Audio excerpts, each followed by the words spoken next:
Sir ওনার বলল কালকে স্যারের সাথে যে 2টোর সময় এসে এখানে সব নেগোসিয়েশন করে আপনার বডি তারপরে জ্বালানো হবে। স্যার এই বিষয়টাতে স্যার নিজেই কথা বলেছেন, স্যারের সাথে কিছু লুকানো নেই। আর স্যারকে বলেই পোস্টমর্টম করা হয়েছে, সব কিছু করা হয়েছে স্যারকে জানিয়ে। তারপরে যদি ওনার যে ফ্যাক্টরির মালিক যদি না আসে তো আমরা তো স্যার একটা স্টেপ নিতে রাজি হব না। আমাদের তো একটা দুটো ছোট বাচ্চার ভবিষ্যতের ব্যাপার এখানে। হ্যাঁ বলুন স্যার।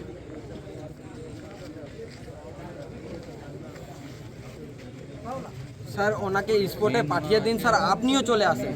উনি 2 টাকা দেবেন না 10 টাকা দেবেন, ওনার গার্জিয়ান তো আছে 1 টাকা। নমস্কার, আমি তিলাঞ্জন, টিএসএলএম নিউজে আপনাদের স্বাগত। আমাদের বিশেষ অনুষ্ঠান তুমি বলবে আমি শুনবো। এতে আমরা কিছু বলি না, এতে বলে জনগণ, জনপ্রতিনিধি, প্রশাসন আমাদের মাধ্যমে বার্তা পৌঁছে। শ্রমিক সে তো শ্রমিকই, শ্রম দিয়ে মাত্র কয়েকটা পয়সার জন্যে সারাটা দিন সে কারখানার মালিকের কাছে কাজ করে এবং অবশেষে 2টি পয়সা নিয়ে সে বাড়ি যায়, তার সংসার চলে। কিন্তু শ্রমিকের মৃত্যুর পরেও 24 ঘন্টা ধরে দাঁড়িয়ে থাকতে হয় মালিকের অপেক্ষায়। ঠিক কী হয়েছে? সূত্রের খবর, ইলেকট্রিক শক লেগে কর্মরত অবস্থায় বেসরকারি এক কারখানায় শ্রমিকের মৃত্যু হয় আসানসোলের 13 নম্বর ওয়ার্ডের এক বেসরকারি কোম্পানিতে।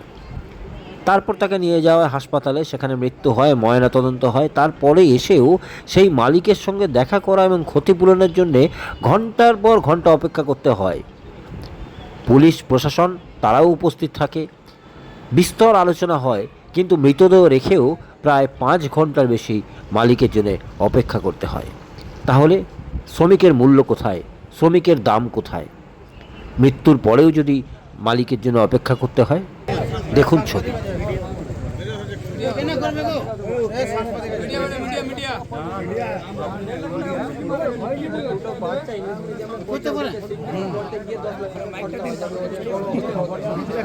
আমি বলছি তুমি শুনবে।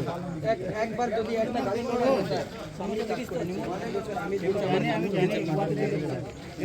লোড হলে না করে এই জমায়েত কালকে বৈকালবেলা এখানে যিনি মারা গিয়েছেন ইনি স্টিলের কোনো কাজ টাজ করেন হয়তো।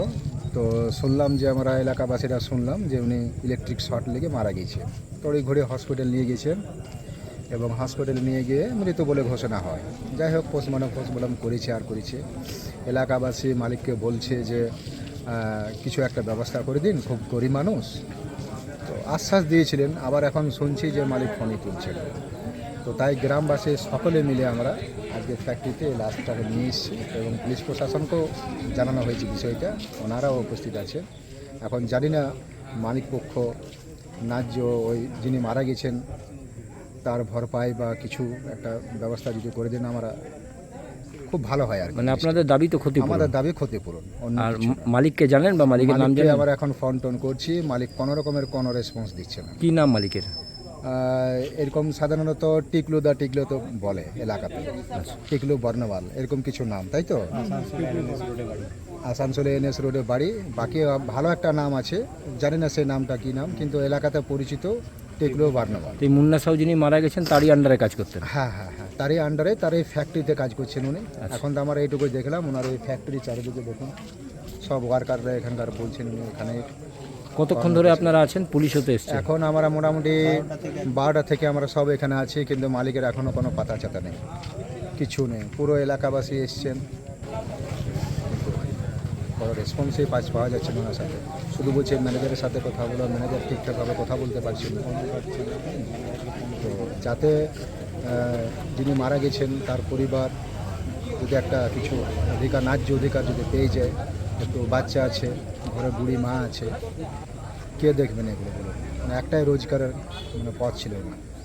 তো যাতে ওনার ন্যায্য দাবি একটা কিছু হয়, প্রশাসনের কাছ থেকে এবং এলাকাবাসীর কাছ থেকে অনুরোধ করবে এবং মালিক পক্ষকে। শ্রমিকের মৃত্যুর পর ক্ষতিপূরণ পাওয়া গেল ঠিকই, দীর্ঘক্ষণ অপেক্ষা করার পর, মৃতদেহ গেটে রেখে দেওয়ার পর। প্রশ্ন হচ্ছে, এইভাবে কি ক্ষতিপূরণ আদায় করে নিতে হবে? প্রশ্ন হচ্ছে, এই সমস্ত কারখানার নিরাপত্তার দিকটা কি আছে? প্রশ্ন হচ্ছে, এই সমস্ত কারখানায় কাজ করতে গিয়ে PA PSI বা অন্যান্য সুরক্ষা কি আছে? তা কি খতিয়ে দেখবে প্রশাসন? আর যেন এমন কোনো ঘটনা না ঘটে সেদিকে নজর রাখবে, নাকি না এইভাবেই অবহেলিতভাবে যেমন তেমন নিয়ম করে কারখানাগুলো চলবে আসানসোলের বিভিন্ন এলাকায়।